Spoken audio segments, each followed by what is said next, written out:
London, April 1815. The room went still when the Duke said it. Not silent in the way of shock, silent in the way of people who were not surprised at all, and were simply waiting to see how badly it would land.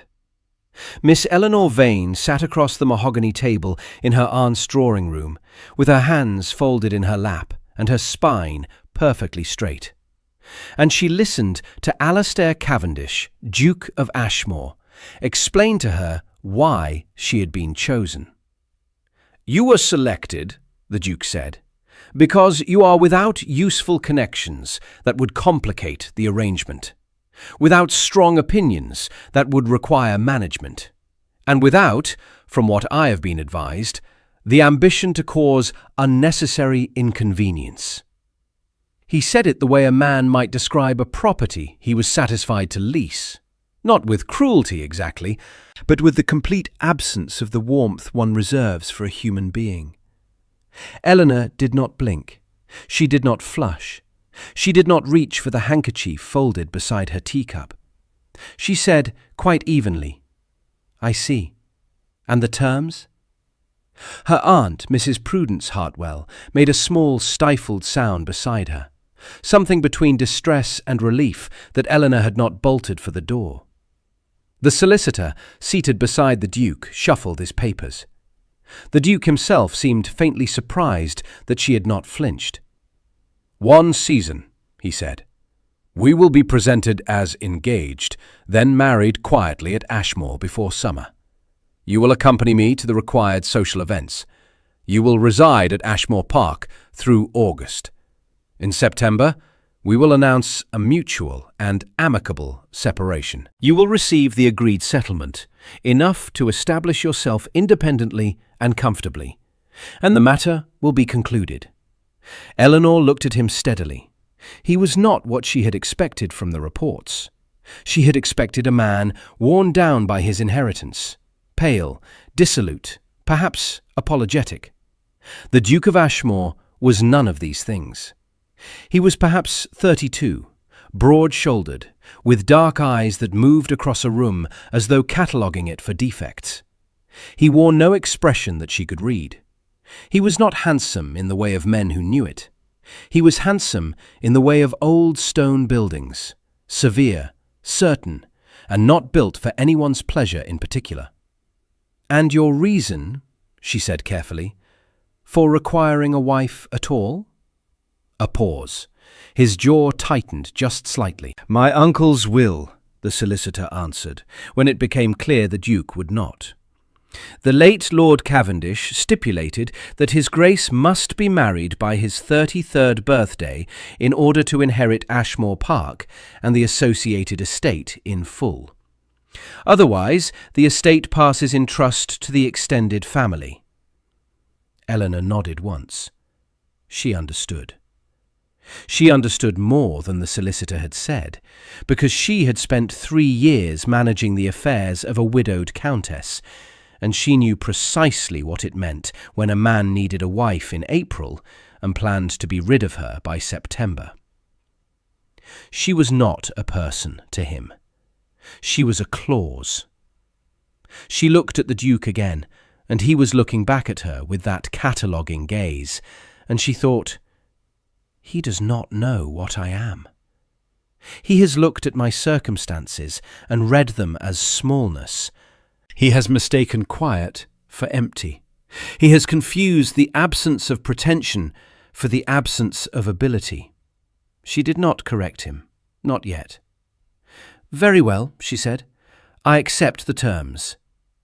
No one in that drawing-room suspected that by midsummer the Duke's entire inheritance would depend not on the marriage, but on the woman he had just described as a convenience.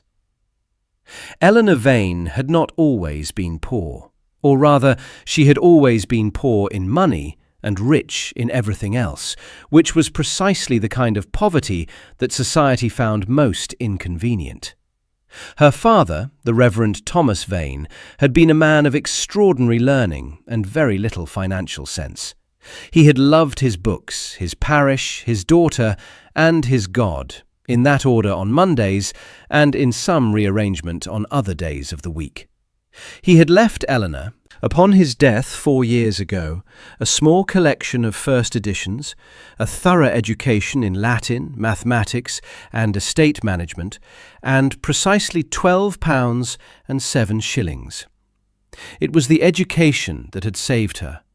A connection of her father's, the Countess of Radwell, an elderly widow managing a crumbling estate in Surrey, had taken Eleanor on as a companion, and found within 3 months that she had accidentally acquired a household manager, a correspondence secretary, an accounts auditor, and a diplomatic ambassador to a tenantry that had grown sullen and neglected under years of mismanagement.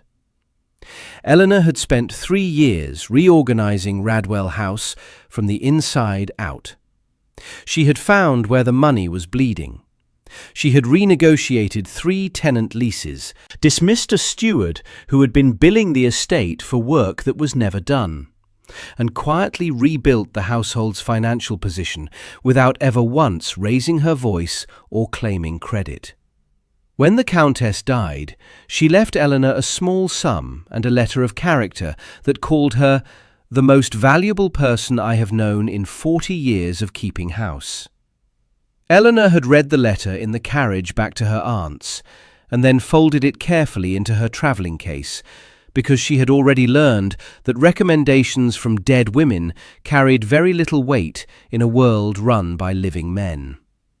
She arrived at Ashmore Park on the 2nd Tuesday of May with 2 trunks, a leather satchel of books, and no illusions. The estate was beautiful in the way of things that had once been magnificently cared for and had recently been allowed to forget it. The house itself, a great Palladian structure of pale stone set above a long, reflecting lake, was immaculate from the drive. But Eleanor noticed, before the carriage had even stopped, that 3 of the visible chimney stacks were unrepaired, that the east wing windows had been shuttered for what looked like months, and that the kitchen garden, visible from the lane, had been left half-planted. Mrs. Holt, the housekeeper, met her at the door. She was a compact woman of 60, with iron-grey hair, and the expression of someone who had been waiting a very long time for something to go right. "Miss Vane," she said, with a curtsy that managed to be both correct and searching at the same time. "His Grace is in London until Thursday. He asked that you be settled and shown the house." "Thank you, Mrs. Holt," Eleanor said. "I wonder, would it be possible to see the household accounts this evening? I find I sleep better when I understand a place." Mrs. Holt looked at her for a long moment. Then something in the housekeeper's face shifted, almost imperceptibly, like a door that has been held shut for a very long time and has been slightly, unexpectedly, released. "Of course, Miss Vane," she said. Eleanor spent that first evening at the desk in the small sitting room assigned to her, with the household ledgers open and a candle burning down to nothing, and she read what they contained with the calm attention of a woman who had seen this story before and already knew how it ended if no one intervened. The numbers were wrong, not in the small and inevitable way of disorganized households, wrong in the particular, deliberate way of a person who understood accounting well enough to know how to hide things within it. Expenditures attributed to estate repairs that had never been completed. Payments logged to suppliers whose invoices did not match. An entire column of tenant rents recorded as uncollected that, based on the corresponding correspondence file, had in fact been paid. Eleanor closed the ledger and sat very still for a moment. She did not yet know who had done this. She did not yet know how long it had been happening. But she had learned, in 3 years of quiet observation, that financial dishonesty of this kind required proximity, authority, and a confident belief that no one capable of reading the books was paying attention. She picked up the ledger again and began in her neat, unhurried hand to make notes. The Duke arrived on Thursday as promised and surprised her in the library. He had not expected to find her there. She could see it in the way he stopped in the doorway, not rudely, but with the particular stillness of a man recalibrating. She was seated at the library table with a boundary map of the estate spread before her, and the 1812 tenants' survey open beside it. "Miss Vane," he said. "Your Grace." She did not rise immediately. She finished the note she was making, set down her pen, and then stood with unhurried composure. "I hope you had an easy journey from London?" "What are you doing with the survey records?" "Cross-referencing them with the current lease register," she said. There appear to be 3 tenant holdings whose boundary descriptions were updated in 1813 without corresponding adjustments to the rent schedule. It may be nothing, but it seemed worth verifying. He looked at her as though she had said something in an unfamiliar language. "No one has looked at those survey records in years." "I noticed," she said pleasantly. "Would you like me to stop?" A pause. He crossed the room and looked at the map. His expression did not change, but she observed that he looked at the survey lines with genuine attention before he answered. "No," he said after a moment. "Continue." He did not say thank you, but neither did he send her away, and the Duke of Ashmore, Eleanor had already begun to understand, did not easily permit what he did not value. The social season required them in London 3 days of every fortnight. Eleanor found these engagements instructive in ways the Duke did not intend. She was introduced to his world with the faint apology of a man who had not chosen his situation. At Almack's, at the Cranbourne dinner, at the Harcastle ball, the Duke stood beside her in the correct position and said the correct words, and looked throughout as though he were present at a business obligation rather than a courtship. Lady Aldermere, who was perhaps the most influential gossip in Mayfair, looked Eleanor over with the practised eye of a woman who had dismissed hundreds, and asked archly how they had met.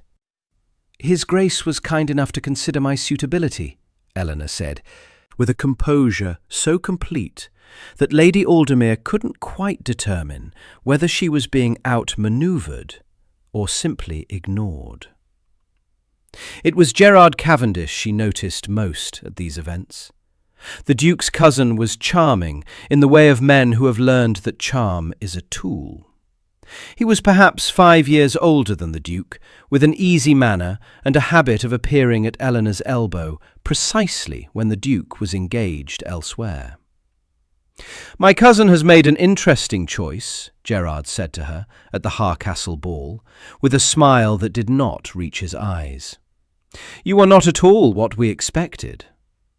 "I rarely am," Eleanor said agreeably. "He told me you were quiet and unobtrusive." "Did he?" "He was almost right." Gerard watched her. "Almost." She smiled at him with the same serenity she had given Lady Aldermere, but she filed the conversation in the orderly cabinet of her mind, beside the ledger discrepancies and the boundary map, and the particular way Gerard Cavendish had mentioned the estate accounts at dinner the previous week, casually, as though testing whether she had noticed them. She had noticed everything. She simply had not yet decided what to do about it. It was the Morrow incident that forced the timeline. Lady Morrow was a society woman of considerable spite and limited imagination, and she was, Eleanor discovered, a close friend of Gerard Cavendish's.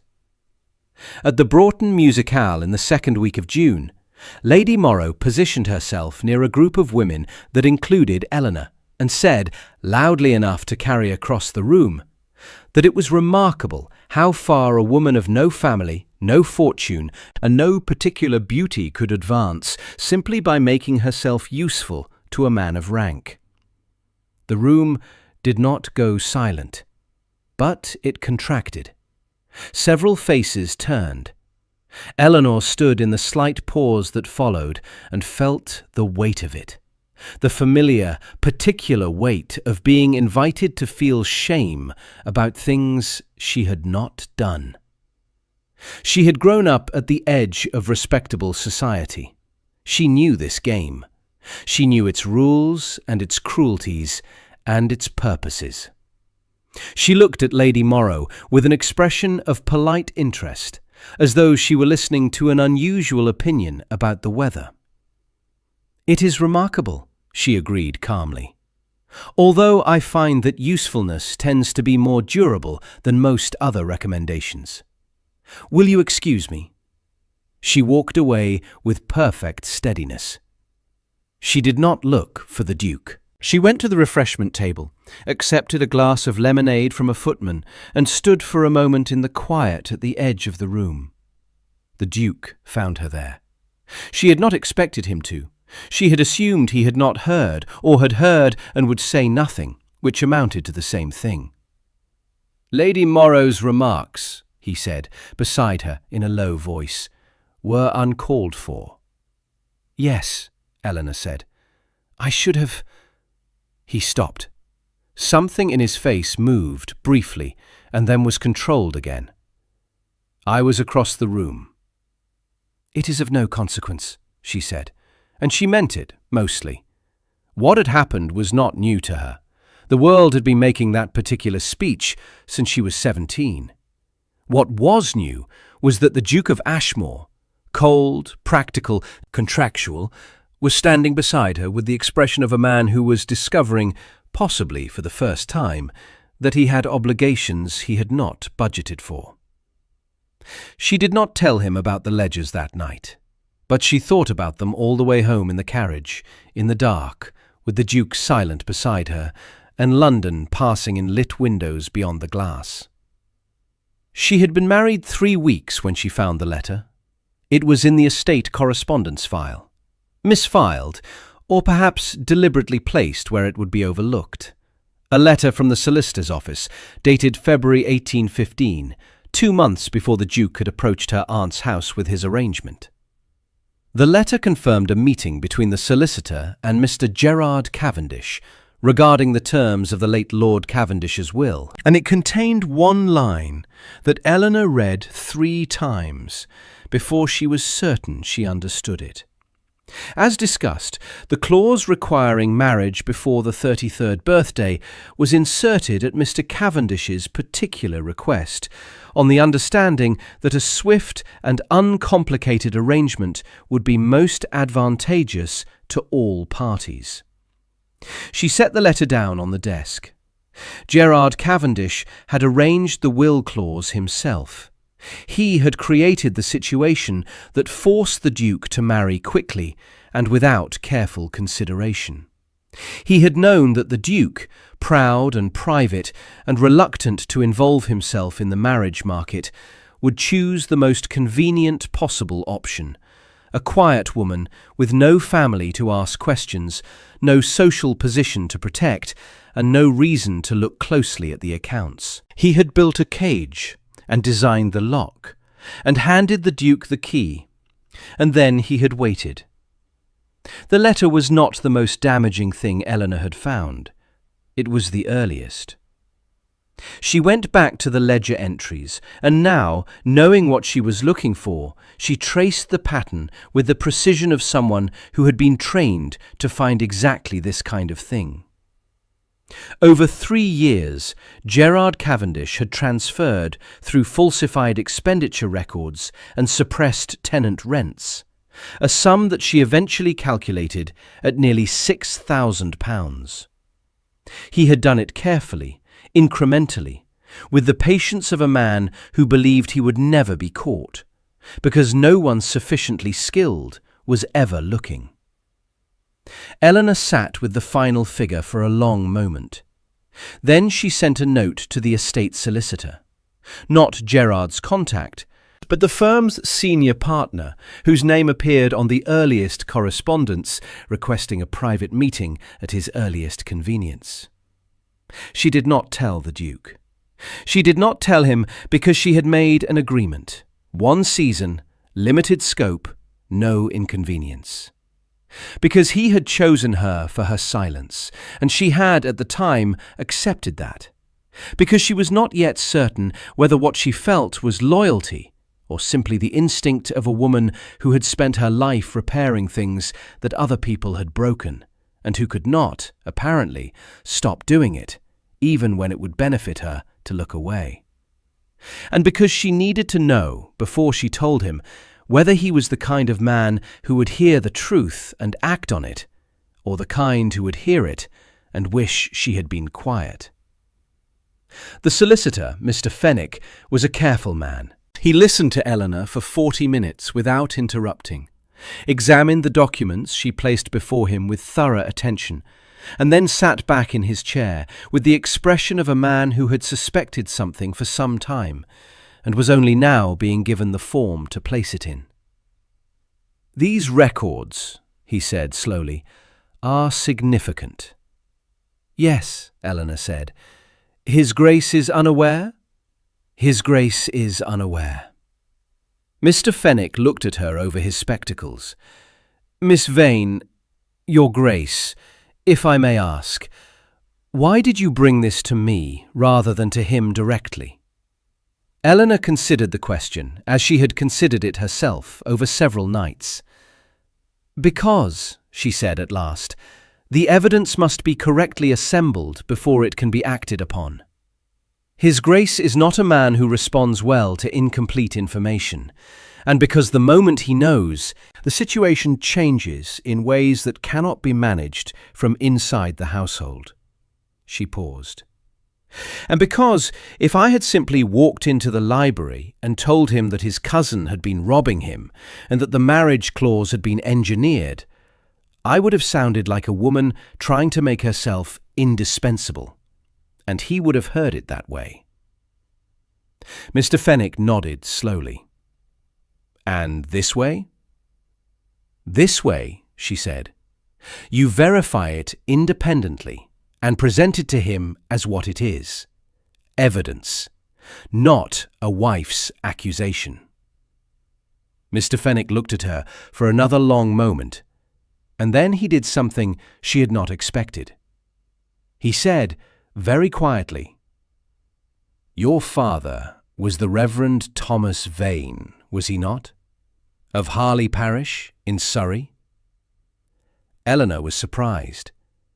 "He was." "I knew him, slightly. A man of considerable acuity." He looked at the documents again. "I begin to understand where it went." She almost never thought about the rain that changed everything. She had gone to the Harrow tenancy, the northernmost farm on the Ashmore estate, to speak to old Jem Harrow about a water drainage complaint that had been in the correspondence file for 4 months, unresolved, attributed in the ledger to a repair order that had never been placed. She had gone on a Tuesday morning, when the sky was uncertain, which meant she arrived in light cloud and left in a downpour, and the road between the farm lane and the house was a long one. She did not hurry. She had walked in rain before. She sat with Jem Harrow for over an hour in his small, dark kitchen, drinking tea that tasted of wood smoke and listening to the complaints of a man who had farmed this land for 40 years and had spent the last 3 of them feeling forgotten. The Duke found her there. She heard his horse in the yard before she heard him at the door, and then there he was in the low door frame, rain on his shoulders, looking into the kitchen with the expression of a man who has arrived somewhere entirely unexpected. His gaze moved from Eleanor to Jem Harrow, to the tea things on the table, to Eleanor again. Jem Harrow scrambled to stand. Eleanor touched his arm gently. "Please," she said, "sit down, Mr. Harrow. We weren't finished." There was a moment of profound stillness. The Duke of Ashmore stood in the doorway of a tenant farmer's kitchen and watched his wife tell a 73-year-old man to remain seated in his own chair, and something in the Duke's face went very still. He did not come in. He stood in the doorway and listened while Eleanor finished the conversation. while she asked about the drainage field, while she took the note of it in her small memorandum book, while she told Jem Harrow that she would see the repair order placed by the end of the week and not merely logged and forgotten, and while Jem Harrow looked at her with the expression of a man being shown after a long drought that someone knew his name. When they came out into the rain together, the Duke fell into step beside her without speaking. They walked back toward the house in silence, the fields running grey-green on either side, the path dark with water. "How long has the drainage been failing?" he asked at last. "Since the autumn of 1813, from what I can determine. The repair order was placed in the ledger in January 1814. The expenditure was recorded in March of the same year." A pause. "But the repair was never made." "No," she said, "it was not." He walked beside her in silence for another minute. She could feel him working through it, the particular quality of a careful mind encountering something it cannot immediately explain. "Eleanor," he said. It was the first time he had used her given name. He seemed to realize it a moment after he said it, but he did not retract it. "Yes," she said. "What else have you found?" She told him. Not all of it. That belonged to Mr. Fenwick's meeting, already scheduled for the following week. But she told him enough. She told him about the ledger patterns, about the suppressed rents, about the falsified repair orders, and she told him calmly and without embellishment about the letter. He stopped walking. She stopped beside him, in the rain, on the path between the tenant fields, and she watched the Duke of Ashmore understand that his cousin had constructed his humiliation with the patience of a craftsman, and that the woman he had chosen for her convenient smallness had been quietly dismantling it for 2 months. His face did not collapse. He was not a man who fell apart. But she watched something move through him. Not grief, exactly, though it contained grief. Not anger, though it contained that too. Something older and quieter, like a house settling. "You assembled this," he said, "and said nothing to me." "I wanted the evidence complete before it became your problem," she said. "It seemed more useful that way." He looked at her with an expression she had not seen on him before. She could not fully name it, but it was not the cataloguing look. It was something more uncertain and more human. He did not say anything else. They walked the rest of the way back to the house in silence. But it was a different kind of silence than the one they had arrived from London in. The meeting with Mr. Fenwick took place on a Tuesday in the second week of July, in the Duke's library, with the Duke and Eleanor and the solicitor present, and Gerard Cavendish notably and pointedly absent. Mr. Fenwick presented his findings with the measured thoroughness of a man who had spent 30 years in the law and understood the difference between accusation and evidence. He laid the documents in sequence. He walked through the ledger discrepancies. He produced 2 additional letters that his own investigation had uncovered, including one in which Gerard Cavendish had explicitly discussed the value of keeping the Duke's attention occupied with social obligations during the period when the account adjustments were being made. The Duke sat through it without moving. He asked 2 questions, both precise, both answered. Then he sat for a long moment looking at the papers on his desk. "How much?" he said finally.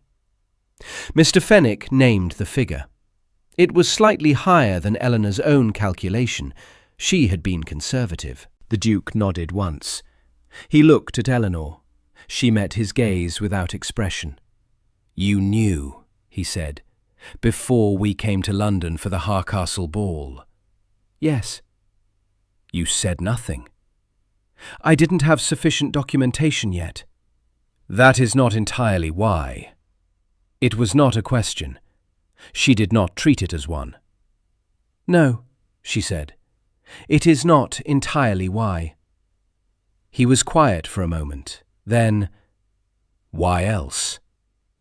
She chose her words the way she had always chosen them, carefully, not as armor, but as clarity.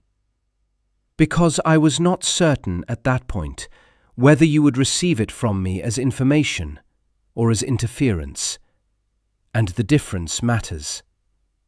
Something shifted in his face. He held her gaze, and there was in his eyes an expression that she recognized, the expression of a person who has been understood in a way they did not expect, and who is not entirely sure what to do with it. Gerard Cavendish was confronted the following morning. Eleanor was not present for the meeting, which took place in the Duke's study with the solicitor and a magistrate's representative in attendance.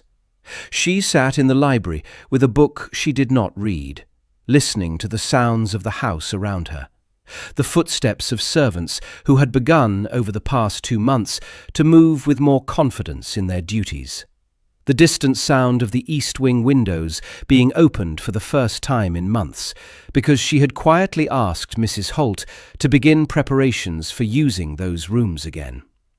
Mrs. Holt had, in fact, cried. She had done it in the corridor outside the linen room and had apologized for it immediately, and Eleanor had told her there was nothing to apologize for. When the meeting in the study ended and Gerard Cavendish left through the front door with his hat in his hand and a particular quality of diminishment around his shoulders, Eleanor felt only a quiet sense of completion. Not triumph. Justice was not the same thing as triumph in her experience. It was heavier and more sober and considerably more durable. She began making plans to leave in August, as had always been the agreement. She did not speak of it aloud. She simply, quietly, began. She wrote to her aunt. She thought about the settlement and what it would allow her to do, and found herself somewhat surprised by the warmth of her own relief at the prospect of independence. She had not expected to mind leaving Ashmore. She had told herself quite firmly and on multiple occasions that what she felt for this house was professional satisfaction, not attachment. That what she felt when she walked the boundary of the eastern fields in the evening light was the satisfaction of a problem well solved, not anything more complicated. She was not entirely successful in convincing herself. She was in the process of compiling a household management document for Mrs. Holt, a clear record of everything she had established, the supplier contacts she had renegotiated, the tenant lease amendments, the new account reconciliation schedule, the correspondence system she had built, when the Duke found her at her desk in the sitting room. He stood in the doorway for a moment, without speaking. "You are preparing a handover document," he said. "For Mrs. Holt," she said. "She will need it." He came into the room. He did not sit. He moved to the window and stood with his back to her, looking out at the lake, and she watched the tension in his shoulders with the same attentiveness she gave to everything at Ashmore. "The tenantry," he said, "has been asking for you by name." She waited. "Jem Harrow sent a letter to the house. He addressed it to you specifically. The kitchen garden apparently produced its first successful harvest in 3 years this week, and he wanted you to know." He paused. "Mrs. Holt has requested a meeting with me to discuss, her words, whether certain household arrangements might be made permanent." Eleanor set down her pen. "The drainage repair on the Harrow farm has been completed," she said. "The east wing will be ready for guests by September. The new supplier contracts will reduce the household expenditure by approximately 8% annually. The tenant lease amendments are documented, and the adjusted rents are already improving the estate income. The accounts are being properly maintained. Everything that needed to be done has been done." She looked at him steadily. "You will be quite all right." He turned from the window. He looked at her with that expression she had first seen on the rain-soaked path between the fields, uncertain and human, and unlike anything she had seen on him before. "That is not the point," he said. She waited. "Eleanor." He crossed the room. He stopped a few feet from her desk, and she saw what it cost him. Not wealth, not pride, but something more difficult than either of those things. The willingness to be uncertain in front of another person, without retreating behind composure. "I told you when this arrangement began that you had been chosen for your convenient smallness, for the absence of opinion and consequence and inconvenience." "You did," she said. "I was describing," he said, "the most precisely wrong thing about you." She looked at him. She held the silence the way she held most things, carefully, with both hands. "I have been trying," he continued, "to find the correct words for this since the path in the rain, and I have not found them, because I do not have much practice with honesty of this particular kind." He paused. "What I can say clearly is this. I have watched you, over 3 months, make this house into something I did not know it was capable of becoming. I have watched you sit in a tenant farmer's kitchen in a rainstorm and make an old man feel that his voice mattered. I have watched you dismantle a careful fraud without once making it about yourself. I have watched you be insulted in ballrooms and leave with more dignity than anyone present. I have spent 3 months looking at you and seeing less and less of the convenient arrangement I arranged, and more of something I do not have words for yet, except that it is the thing I most respect, and the thing I have been most afraid to admit I wanted." He stopped. He looked at her with the expression of a man who has said a true thing and is now waiting to discover whether it has done any good. Eleanor sat very still. She thought about the arrangement, about the letter of agreement and the settlement, and the aunt's drawing room where a man had explained why she was useful and what that would cost him. She thought about what it meant to accept words from a man who had needed to learn to see her, and what it meant to require something more than words. "Your Grace," she said quietly. "Alistair," he said. "Alistair." The name was strange in her mouth, and then, almost immediately, it was not. "You are describing regret, and I do not doubt that it is genuine. But I spent 3 months being invisible in this house, not because I failed to make myself seen, but because you had decided what I was before I arrived. That is not something that resolves itself with a good speech." "I know," he said. "I am not offering a speech. I am asking you to stay, not as a convenience, not as a seasonal arrangement, not as anything other than what you actually are." He held her gaze without flinching. "And I will understand if you refuse me. I will think you wise for it. But I would rather say the true thing badly than the easy thing well." She was quiet for a long time. The light through the sitting-room window was the particular golden light of late afternoon in high summer, the kind of light that made everything at Ashmore look like a painting of itself, warm and permanent and deeply alive. "I will need," she said at last, "to hear that you see me. Not that you need me, not that you regret the arrangement, that you see the specific person I am and have chosen her for those reasons, not as a correction to a mistake, as a preference." He crossed the remaining distance between them. He did not kneel. He stood before her desk and he said, with the quietest certainty she had ever heard from him, "I see a woman who reads tenant surveys for her own satisfaction, and sits with old men in rainstorms and finds injustice inside ledgers that no one else bothered to open. I see a woman who was insulted in a Mayfair drawing room and said only, quietly, that usefulness tends to be more durable, and was entirely correct. I see a woman who could have walked away from this house in June with her documents and her dignity and left me to discover the fraud without her help, and chose not to. Not because she needed the arrangement to continue, but because she could not look at something broken and decline to fix it. He paused. I see Eleanor Vane. I have been seeing her for some time. I was simply too slow to understand what I was looking at. She stood.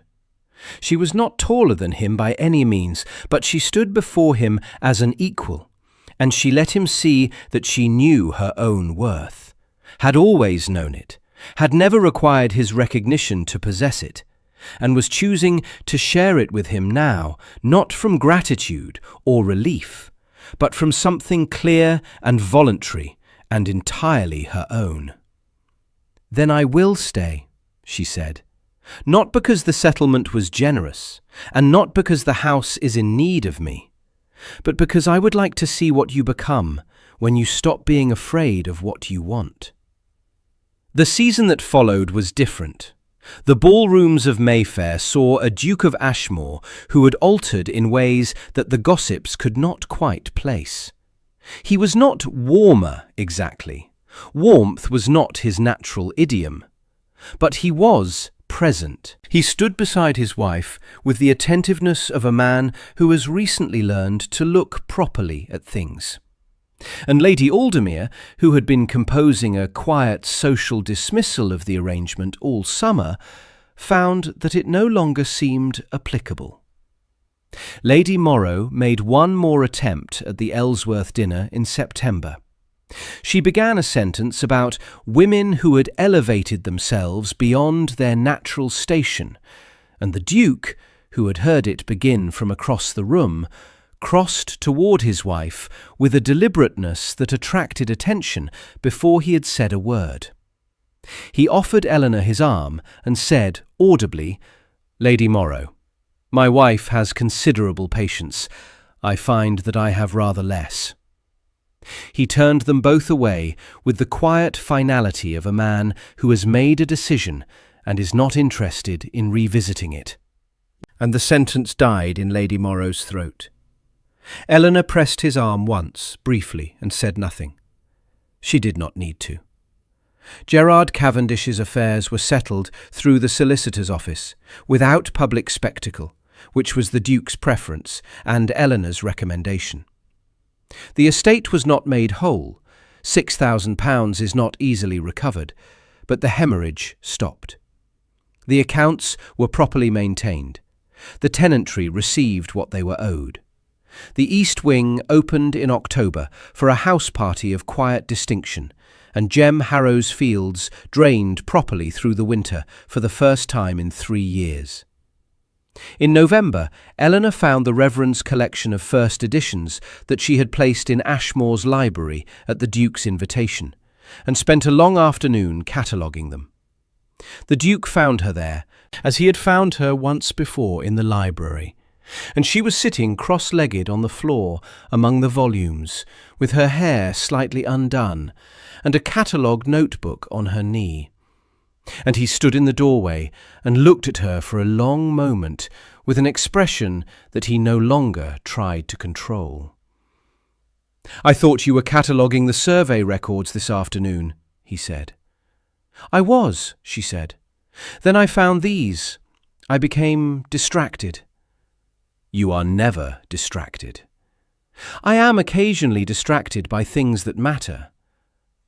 He came in and sat on the floor beside her, among his own books, in his own library, and she showed him what she had found, and what she was noting, and why each title was significant. And he listened with the attentiveness of a man who had learned, at some cost, to pay attention to the right things. Outside, the November dark came early, and the lamps were lit across Ashmore Park. And inside the library, two people sat on the floor among books and talked about things that mattered, and neither of them was convenient or invisible or small. And perhaps that is why this story stays with us. Not because a duke finally learned to look, not because a ballroom eventually changed its opinion, not because a ledger was balanced, or a fraud was exposed, or a settlement was declined in favour of something more true, but because one woman, given every reason to remain precisely as small as she had been told she was, simply refused. She did not rage, she did not scheme, she did not demand to be seen. She was, from the very beginning, entirely herself.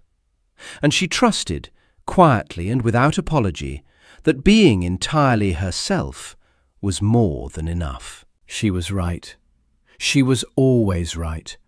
If you believe that love should be built on truth, earned through patience, and made whole only when both people are willing to see clearly, subscribe to Moonlight at Mayfair and return for the next story beneath the soft light of the evening star. Moonlight at Mayfair, where every love is hard won and every ending is deserved.